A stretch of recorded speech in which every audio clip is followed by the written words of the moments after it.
Acabei de ligar o áudio aqui também. A paz para quem vai ouvir pelo áudio, para o pessoal do Facebook, do Instagram, do YouTube, né? Amém. A paz do Senhor Jesus para o pessoal do Meet, né? O Daniel, a Duda, a Silvana, a Miriam, a Maria, a Edna. Amém. A paz do Senhor Jesus a todos, tá? Amém. Hoje a gente tá começando mais cedo aí no Facebook, no Instagram, né? Amém, amém, amém. Pra gente abrir a rifa, né? Então eu anunciei para todo mundo que comprou a rifa, né? Essa rifa, lembra que a gente estava fazendo essa rifa em prol do orfanato de crianças especiais, né? O valor arrecadado, ele vai ser revertido... Ah, pá, Jéssica! O valor arrecadado nessa rifa, ele vai ser revertido para um orfanato, gente, de crianças com paralisia, tá? As crianças têm paralisia cerebral, tem algum probleminha, né? E esse orfanato, ele vive de doações, ele vive de ajuda, tá? Então, eu vou abrir a rifa agora, vamos ver quem são os 3 nomes ganhadores, quem foi que venceu aqui a rifa, e vai ganhar R$100.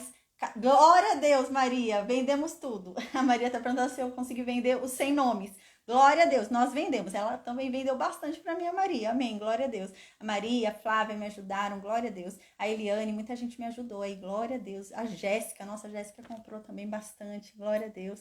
A Paz, Viviane. Então agora eu vou abrir a rifa, tá? A gente vai conhecer os 3 nomes ganhadores. Essas 3 pessoas que tem aqui, os 3 nomes ganhadores, vão ganhar R$100 cada pessoa, tá? E o restante do valor arrecadado, os R$700, vai ser revertido para esse orfanato que eu tô falando, tá? Que é um orfanato onde essas crianças moram lá, tá? Elas vivem lá, são crianças com paralisia cerebral, né? Com alguma questão, né? E elas moram lá. E esse orfanato, ele consiste, né? Ele se segura, né? Se mantém de pé mediante doações, tá? Então, a gente vai reverter esses R$700 em doações para esse orfanato, comprando fralda, comprando tudo que for necessário ali, cesta básica, comida, mantimento, tá bom? Então, quando eu for fazer a prestação de contas, que eu vou fazer a prestação de contas para essas pessoas que compraram sem nomes, tá? Então, mesmo se não ganhou, vai receber a prestação de contas e eu vou mandar o endereço desse local, vou mandar a foto desse local que a gente está ajudando, mandar as notas fiscais, vou mandar tudo certinho, tá bom? Então, amém. Gente, eu vou abrir agora, tá? Tem um monte de gente ansiosa, teve gente me falando hoje à tarde, abre. Eu tô abrindo agora, viu? Vou abrir agora aqui pra gente ver os 3 nomes ganhadores. Amém, amém, amém. Gente, até eu tô ansiosa. Vou tirar aqui para não tentar rasgar. Até eu tô ansiosa para anunciar esses 3 nomes ganhadores. Amém. Gente, espera aí que eu tô abrindo aqui.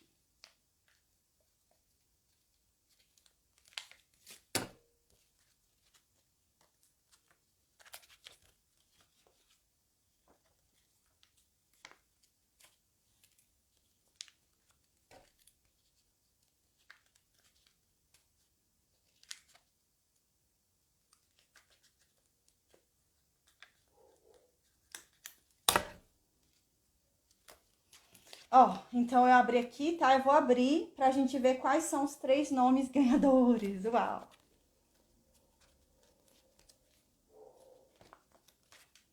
Os 3 nomes ganhadores são Bacemate, Rebeca e Lázaro.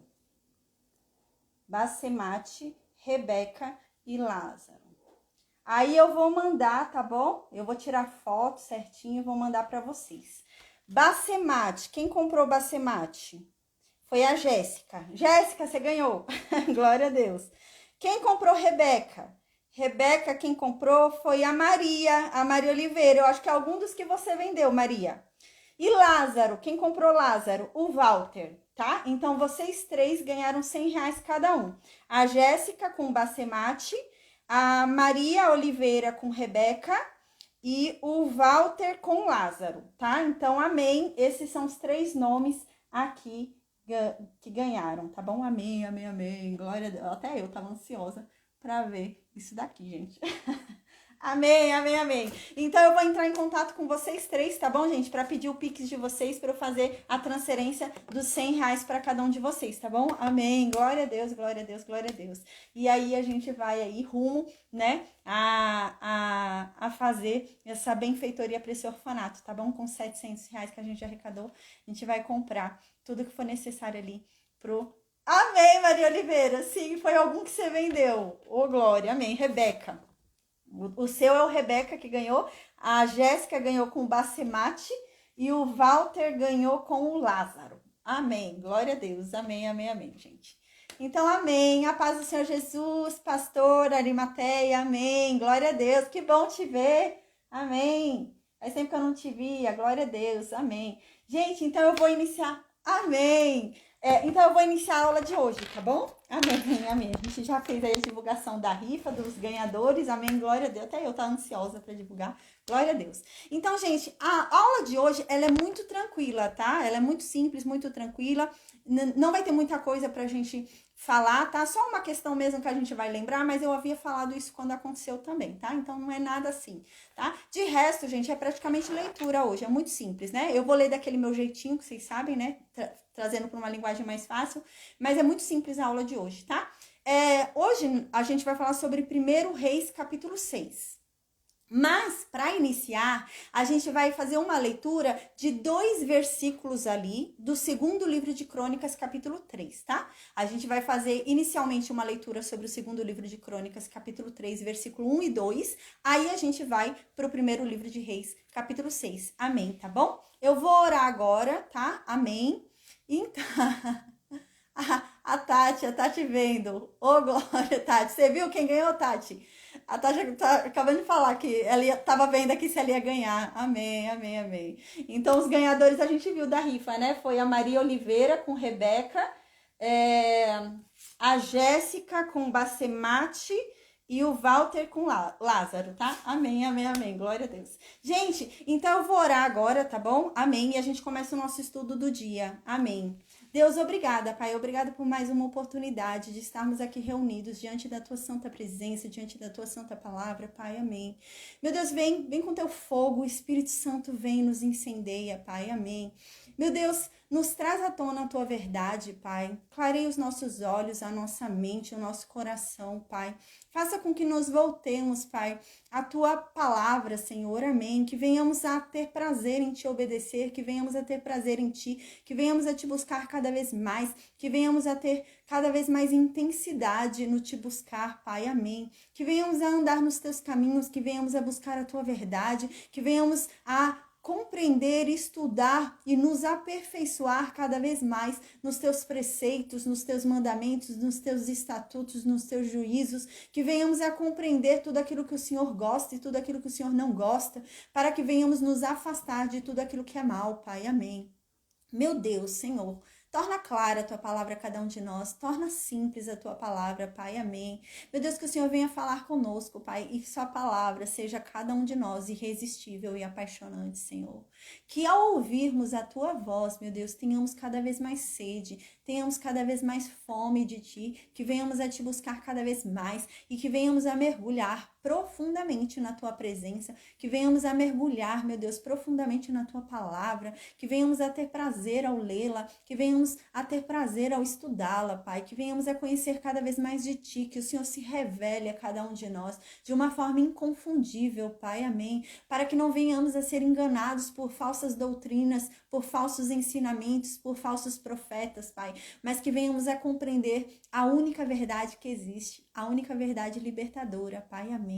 Meu Deus, nos livra de nós mesmos, Pai, porque nós somos apenas pecadores, nós erramos, Pai, ainda que inconscientemente, Pai, nós pecamos, a cada dia nós erramos em pensamento, em atitudes, fazendo o que não deveríamos fazer, fofocando sobre o que não deveríamos falar, Pai, nós pecamos, assim como Paulo disse, o bem que eu quero fazer eu não faço, mas o mal que eu não quero, esse sim eu pratico.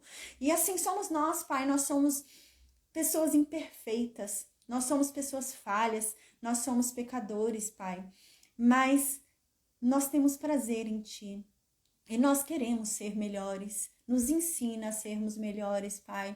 Nos melhora, Pai, porque só Tu podes fazer isso, porque o bem que há em nós não vem de nós, mas sim vem de Ti. Então, meu Deus, nos preencha com a Tua bondade, nos ensina, meu Deus, sobre o que é bom, sobre o que é bem, diante da Tua vista, diante da Tua consciência, Pai. Nos ensina a andar nos Teus trilhos, nos Teus caminhos, nos ensina a fazer a Tua vontade, Pai, ainda que não seja a nossa, Pai. Nos ensina a perfeição coração da obediência, que é aquela obediência em ouvir o não de Deus, Pai. Nos ensina, Pai, nos ensina a sermos obedientes, nos ensina, meu Deus, sobre o teu amor, Pai, o teu amor maravilhoso, incondicional. Amém, Senhor. Que o Senhor nos livre de todo mal, em o nome de Jesus. Amém.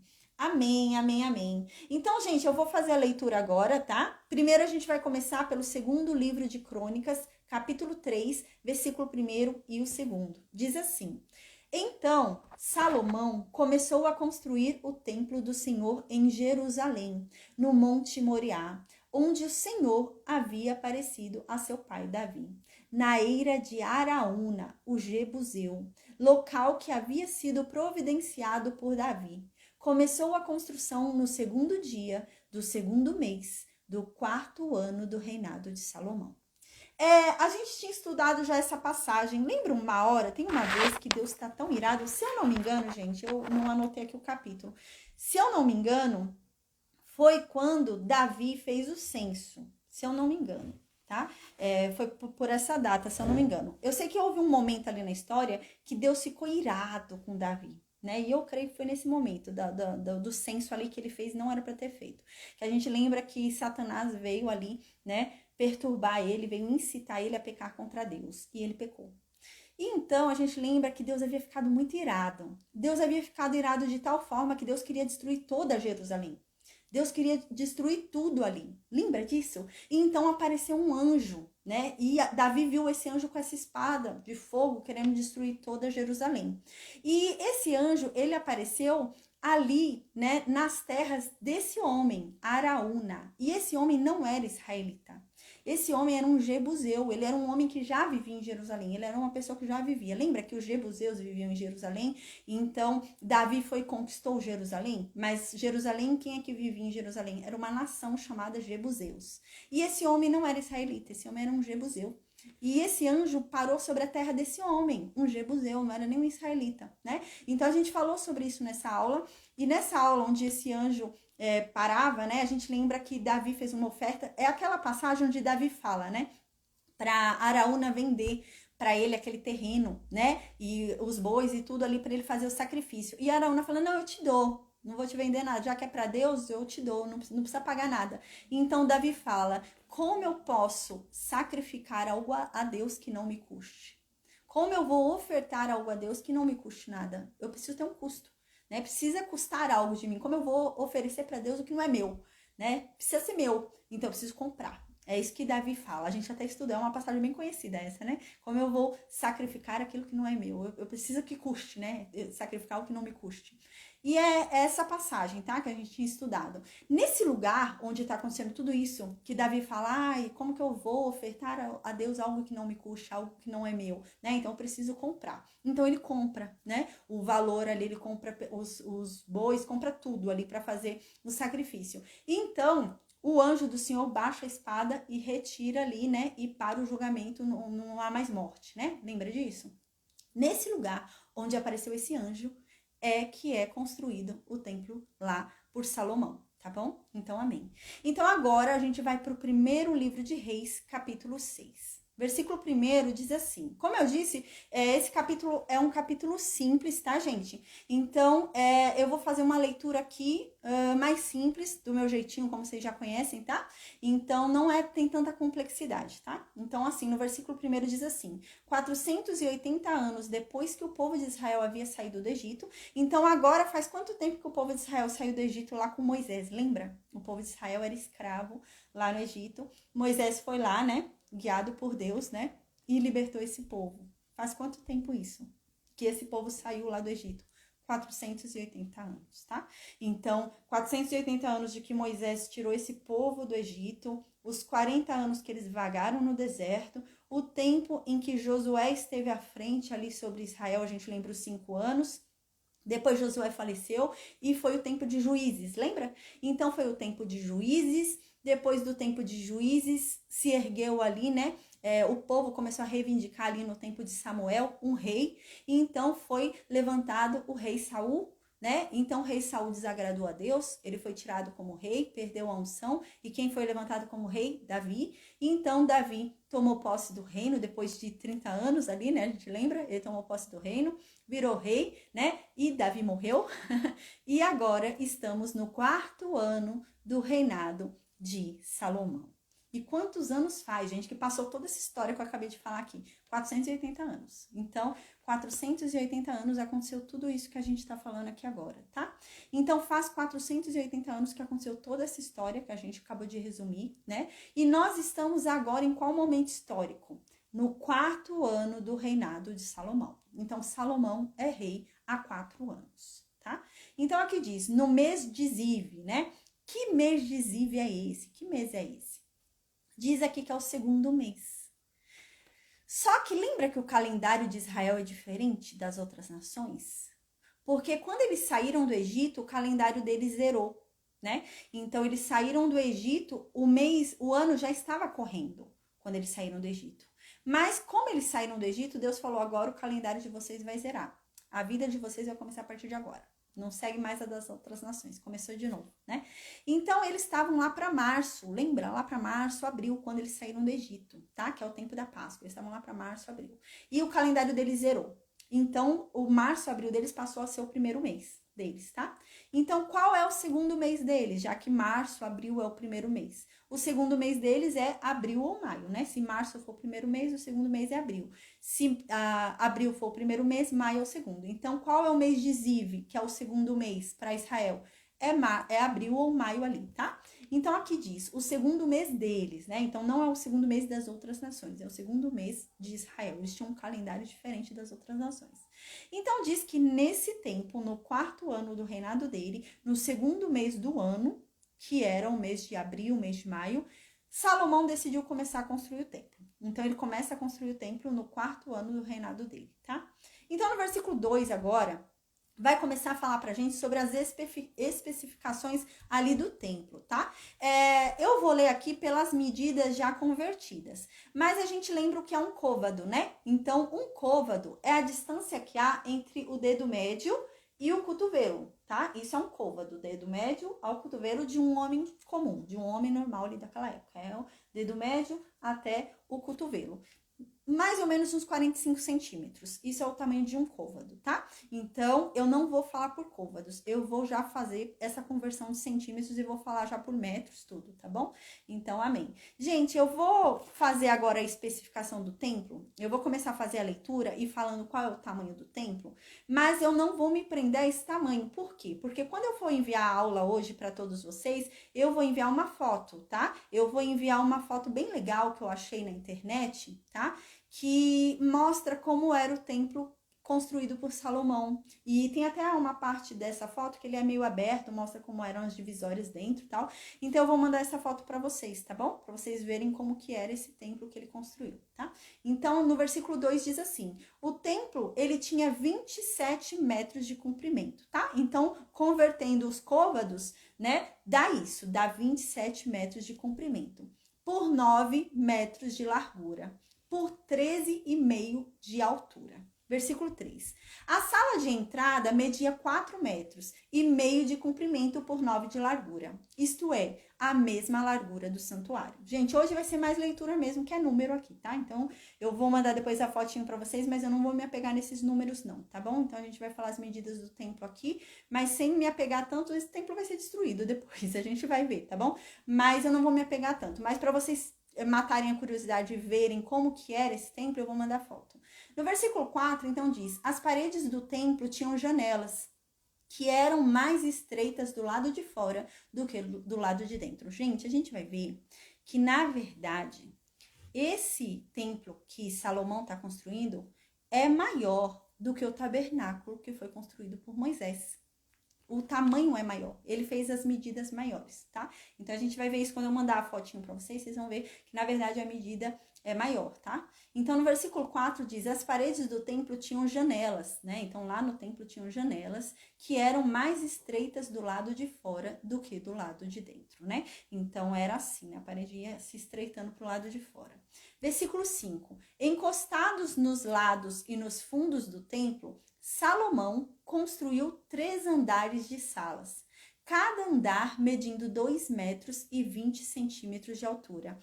Gente, era o templo aqui a parte de baixo, mas tinha andares, não tinha só aquela parte, né? Não era igual ali o tabernáculo, a tenda ali erguida, o tabernáculo erguido ali por Moisés, né? No deserto. Não, ele tinha andares. Esse templo aqui tinha 3 andares, é isso que está dizendo aqui. Ele construiu 3 andares de salas. Cada andar media 2 metros e 20 centímetros de altura. O negócio era grande, era alto. A gente vai ver nas fotos. Versículo 6. As salas do andar de baixo tinham 2 metros e 20 de largura. As do andar do meio tinham 2 metros e 70 de largura. E as do andar de cima tinham 3 metros e 10 de largura. Em cada andar, as paredes do templo eram mais finas do que as do andar de baixo. Então, as paredes do andar de cima iam afinando, né? Até o último, que era mais fina do que o último. A parede mais grossa era do andar térreo, né? Então, aqui diz, assim as salas se apoiavam nas paredes, evitando que as vigas entrassem nessas paredes. Versículo 7. O templo foi construído com pedras que haviam sido preparadas nas pedreiras, né? Então, esse templo ele foi construído, lembra que Salomão tinha separado algumas pessoas para ficar talhando pedras nas montanhas? Então, tá falando que esse templo foi construído com essas pedras, tá? Então, diz aqui, para que assim, durante a construção, não ouvisse o barulho de martelos. Nenhuma pedra foi talhada lá no local do templo, da construção. Onde é que eles trabalhavam a pedra? Na montanha. Então, eles talharam a pedra nas montanhas, né? Igual a gente leu na aula anterior. E eles já traziam a pedra trabalhada. Para eles não ficarem quebrando a pedra com martelo e faquinha, né? Quebrando a pedra ali, enquanto estavam construindo o templo. Não se ouviu barulho de martelo. Então, aqui diz, nem de machado e nem de qualquer outra ferramenta. Tudo já chegou já no tamanho certo, era só ir juntando e ir formando, né? Versículo 8. A entrada para as salas do andar térreo ficava no lado sul do templo e havia escadas para subir ao segundo e ao terceiro andares. Então tinha escada ali para subir para o segundo andar, para subir para o terceiro andar tinha escada, né? E a entrada para as salas do andar térreo ficava no lado sul do templo, tá? Versículo 9. E assim o rei Salomão terminou a construção do templo, colocando um forro feito de vigas e tábuas de cedro. Versículo 10. Salomão construiu 3 andares de salas encostados nas paredes do templo e ligados com elas por meio de vigas de cedro. Cada andar media 2 metros e 20 centímetros de altura. Então, no versículo 11, agora chega Deus. Salomão fazendo essa grande construção, né? O templo de Deus. Salomão vem falar com Deus algo muito importante. Deus vem falar com Salomão algo muito importante e que Salomão não vai fazer. No versículo 12, Deus diz para Salomão: Salomão, se você me obedecer, se você obedecer todas as minhas leis, todos os meus mandamentos, se você obedecer todos os meus preceitos, se você obedecer toda a minha palavra, eu vou cumprir em você aquilo que um dia eu prometi ao seu pai. O que Deus está dizendo aqui? Deus está dizendo que se Salomão o obedecesse, assim como Davi o obedeceu, Jesus viria dele. É isso que Deus está dizendo. Se você obedecer, Jesus vem de você. O Messias virá de você. Mas você tem que me obedecer. Senão ele não virá de você. Teve uma aula até que a gente falou sobre isso, né? Porque quando a gente lê, tem 2 genealogias de Jesus, né? No Novo Testamento. E tem uma divergência ali nas genealogias, né? Algumas pessoas ficam falando, não, uma genealogia de Maria, né? Outra genealogia de José. Mas na aula a gente falou sobre isso. Não. As 2 genealogias são de Jesus. Não tem genealogia de Maria. São as 2 de Jesus. Tanto que você... A paz, socorro, amém, boa noite. Tanto que elas batem ali, né? Batem em muitos pontos, né? Mas há uma diferença entre as 2 genealogias. Uma genealogia diz que Jesus vem de Natã. Outra genealogia diz que Jesus vem de Salomão. E tem essa questão, né? Então qual genealogia tá certa? A gente até falou sobre isso na aula, né? Gente, a questão ali não era mostrar se Jesus vem de Salomão ou se Jesus vem de Davi. Não era esse o interesse dos apóstolos. Não era esse o interesse deles. O interesse deles era mostrar o quê? Que Deus cumpriu o que havia prometido a Davi. Deus prometeu que Jesus viria de Davi. E Jesus veio de Davi. Agora, se Jesus veio por Salomão ou se Jesus veio por Natã, eu não sei. Não importa. O que importa é que Jesus veio de Davi. Porque a gente sabe que Salomão, na verdade, vai pecar, né? Salomão vai pecar de tal forma com Deus que Deus vai dividir o reino por culpa de Salomão. Deus vai tirar as tribos de Davi por culpa de Salomão. Deus vai se irar muito com Salomão, né? Então, eu não sei se realmente Jesus veio de Salomão ou se Jesus veio de Natã. Mas o fato é que Jesus veio de Davi. E é essa a questão. E aqui Deus está falando, Salomão, se você me obedecer como seu pai obedeceu, o Messias virá de você. Mas se veio, a gente não sabe, gente. Tem essa confusão ali nas genealogias que a gente já teve uma aula para falar sobre isso, tá bom? E isso não tem problema, porque isso não interfere na mensagem, né? Existe uma passagem da Bíblia onde, se eu não me engano, é o apóstolo Paulo, que ele fala, gente, não fica se apegando em controvérsias bíblicas que não tenham a ver com o plano da salvação. Porque são coisas só para confundir você e fazer você perder o foco do que realmente importa, né? Então, você às vezes fica preso em questõezinhas. Um livro diz que foram 400 homens, no outro livro diz que foram 800, né? O que isso vai mudar o plano da salvação? Nada. Isso não influencia no plano de salvação. Então, a gente não tem que se apegar nessas coisas que não vai influenciar em nada o plano da salvação, né? É a mesma coisa isso. Se Jesus vem de Salomão ou se Jesus vem de Natã, não vai mudar nada o plano da salvação. Por quê? Porque Deus havia prometido a Davi. Deus fez uma promessa a Davi. E uma promessa incondicional a Davi. Deus falou, vai vir de você, Davi. Deus não pôs uma condição sobre Davi. Deus pôs uma condição sobre a descendência de Davi, mas não sobre Davi. Então, viria de Davi. Deus tinha que cumprir, vinha de Davi. Então, se veio de Salomão, não sei. Se veio de Natã, não sei. O importante é que veio de Davi, que é o que Deus havia prometido. Então, aqui no versículo 13, Deus continua falando para Salomão. Olha, Salomão, eu vou viver entre o meu povo de Israel, neste templo aqui que você construiu, que você está construindo, né? E nunca eu vou abandonar vocês. Mas ele pôs uma condição lá em cima, no versículo anterior, de que obedecessem as leis e os mandamentos dele. Para que ele ficasse entre esse povo, para que ele não abandonasse esse povo. Então, aqui no versículo 14, diz que assim Salomão terminou a construção do templo. Só que a gente vai ver, gente, que não foi um negócio rápido, não. A construção do templo demorou anos, tá? Então, não foi um negócio de meses, não, né? Então, no versículo 15, vai começar a falar sobre o acabamento ali do templo, porque já falou pra gente que terminou o templo. Então, vamos ver como foi o acabamento do templo. Versículo 15. As paredes do templo foram forradas por dentro, com tábuas de cedro. Nossa, tinha até forro com tábuas com madeira, né? Tábuas de madeira por dentro, né? Desde o chão até o teto. E o assoalho foi feito de pinho ali dentro do templo. Versículo 16. Na parte de trás do templo foi construída uma sala interna, que foi chamada de lugar santíssimo. Ela media 9 metros de comprimento e era separada por uma divisão feita de tábuas de cedro, que iam desde o chão até o teto. Versículo 17. O lugar santo, que ficava em frente ao lugar santíssimo, que a gente já estudou, eu não vou entrar em detalhes sobre o lugar santo, lugar santíssimo, essas coisas, gente, porque a gente já estudou. Amém, socorro. A gente já estudou tudo isso quando a gente falou sobre o tabernáculo, tá bom? A funcionalidade do lugar santo, do lugar santíssimo é a mesma, não mudou, tá? Então, a gente já estudou isso, já falamos especificamente sobre cada coisa ali quando a gente estudou a construção do tabernáculo com Moisés. Então, a gente não vai se ater a isso, tá? Eu falei, hoje a aula é bem tranquila, é mais leitura mesmo, tá, gente? Então, no versículo 17 diz, o lugar santo que ficava em frente ao lugar santíssimo tinha 18 metros de comprimento. Gente, era bem maior do que quando Moisés fez, tá?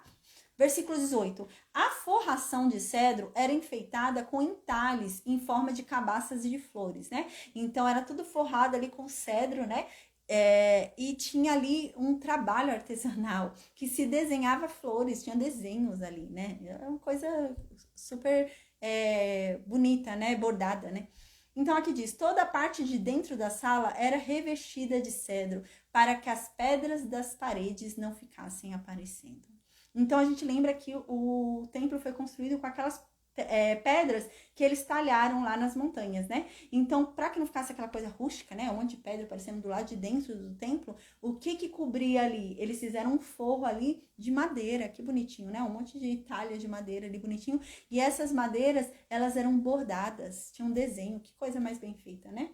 Que bonitinho. Então, aqui no versículo 19 diz, como já foi dito, na parte de trás do templo foi feita uma sala, o lugar santíssimo, para nela ser colocada a arca da aliança de Deus, né? Então, a gente já lembra aqui, o lugar santíssimo é onde fica a arca, né? E o lugar santo é onde ali fica o pão da proposição, a gente lembra, né? Fica o candelabro, né? Fica ali o altar do incenso, né? Ali o incenso de ouro, tá? Então a gente já viu tudo isso quando a gente estudou sobre o tabernáculo. Então aqui no versículo 20 diz assim: essa sala media 9 metros de comprimento por 9 metros de largura e por 9 metros de altura. E ela era toda revestida de ouro puro. Uau! A outra, ela era revestida com tábua, né? O lugar onde os sacerdotes comiam, onde eles ficavam, lembra? Ela era revestida com tábua de madeira com desenhos de flores, né? Desenhos ali. Mas a parte onde a arca ficava, ela era revestida de ouro puro. Então diz, o altar era revestido com tábuas de cedro. Versículo 21.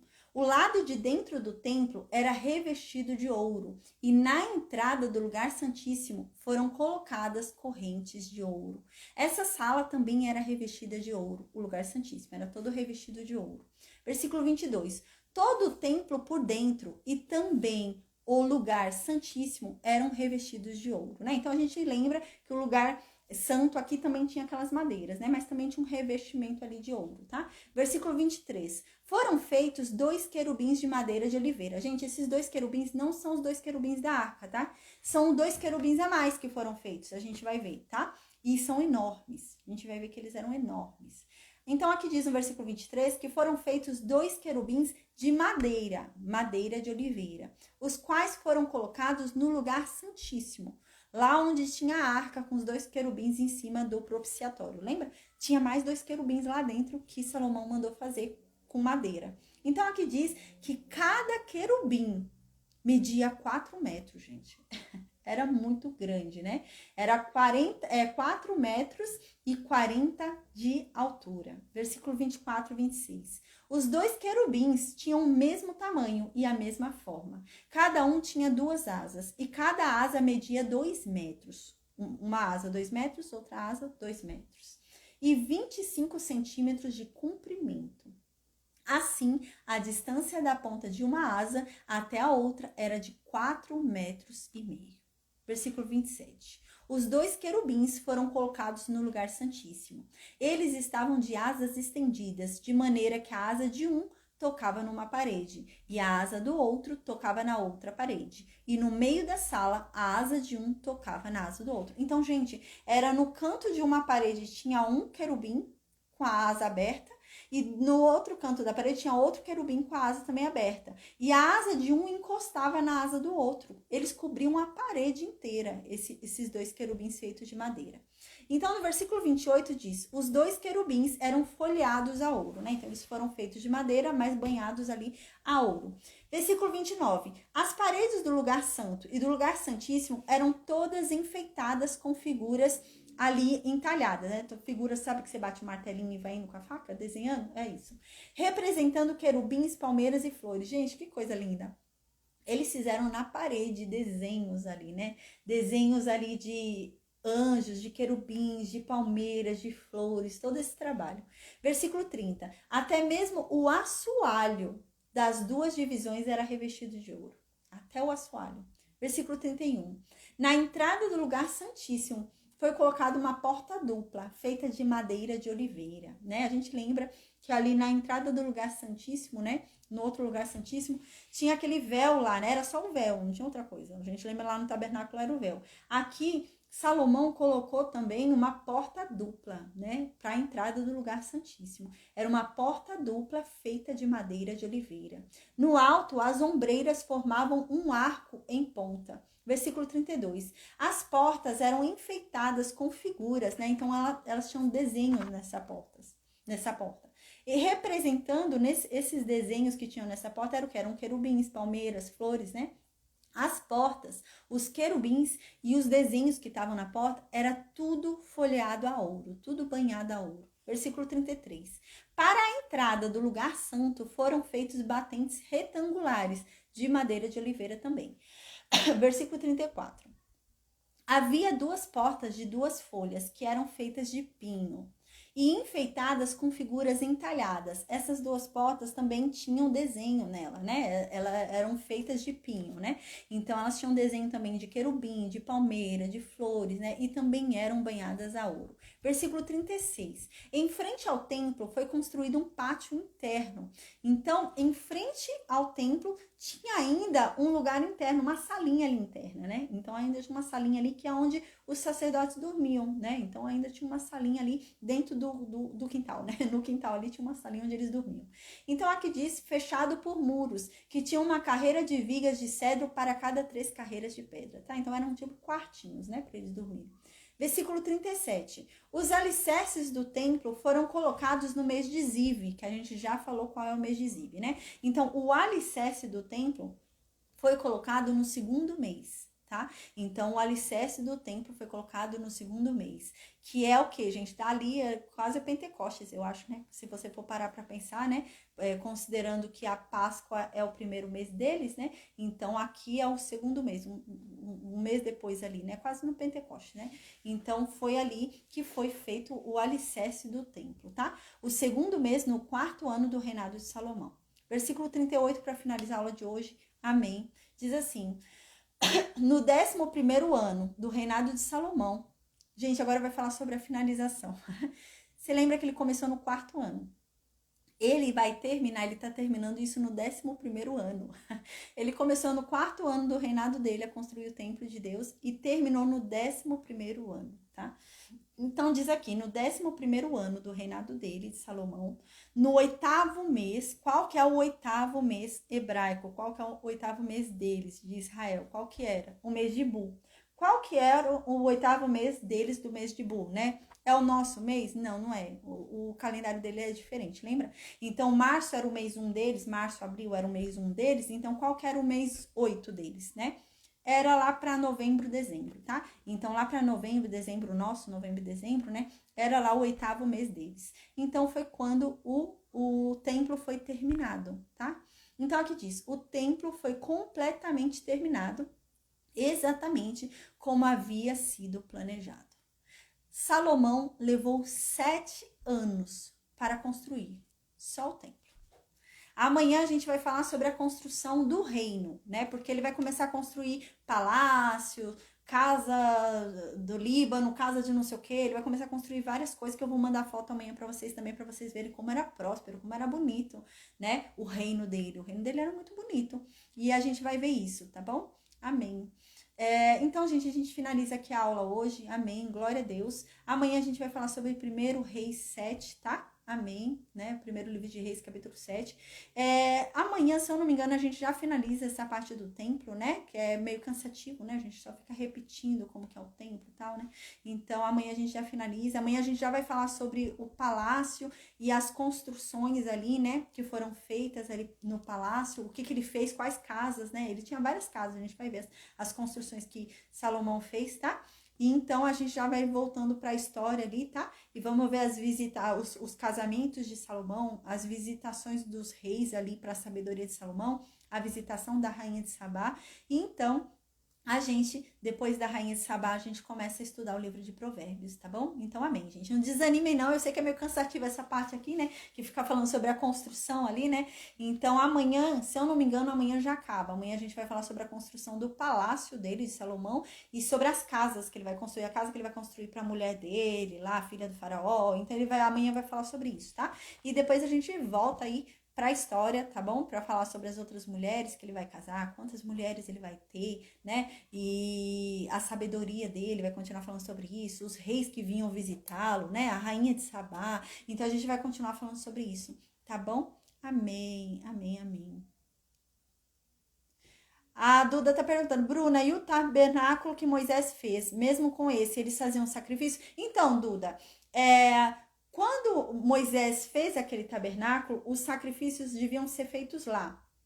Mas como a arca tinha sido retirada daquele tabernáculo, lembra que os sacrifícios já não eram mais feitos lá? O tabernáculo a gente vai ver que estava em Gibeão, né? E os sacrifícios já não eram feitos mais lá. Lembra que os sacrifícios eram feitos nas montanhas, né? Até que Samuel fazia sacrifício na montanha, todo mundo fazia sacrifício na montanha, os sacerdotes, né? Porque a arca não estava mais dentro do tabernáculo, então eles faziam sacrifícios nas montanhas altas. Mas agora, o tabernáculo, gente, vai ser desmontado, tá? Então, assim, o tabernáculo que existia, que foi construído por Moisés, ele estava em Gibeão. O tabernáculo todo construído, estava lá em Gibeão, com o candelabro, com tudo dentro, tudo que foi feito, né? Tava tudo lá, em Gibeão. A única coisa que estava em Jerusalém era a Arca da Aliança. Essas coisas que estão dentro, que estavam dentro, né? O que vai acontecer? Salomão vai mandar pegar. Salomão vai mandar pegarem lá em Gibeão tudo que está dentro do tabernáculo que foi construído por Moisés. E vai levar para esse templo aqui que ele construiu. Assim como a Arca da Aliança também vai ser levada para esse templo aqui que ele construiu, tá? Então, aquele tabernáculo lá vai ser inutilizado, tá? Não vai ter mais nada lá dentro. Eles vão fechar tudo, encerrar, não vai ter mais tenda aberta, não vai ter mais nada. Então, eles não vão poder oferecer mais nada. O altar de bronze que estava lá, que era o altar dos sacrifícios, foi levado para esse templo aqui, tá? Então, tudo que estava lá, a pia, o altar de bronze, o candelabro, né? A mesa da proposição ali, né? O altar de ouro, tudo que estava dentro do tabernáculo.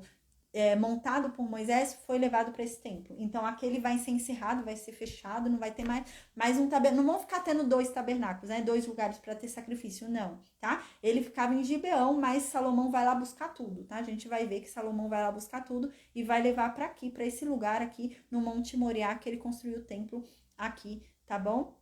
Então, amém. Amém, a Duda entendeu. Amém, Duda. Deus te abençoe. Amém. Então, gente, eu vou desconectar agora, tá bom? Então, eu encontro vocês com a graça de Deus amanhã. Amém, amém, amém. Amém. Glória a Deus. Deus abençoe. Eu vou desligar aqui, então. Amém.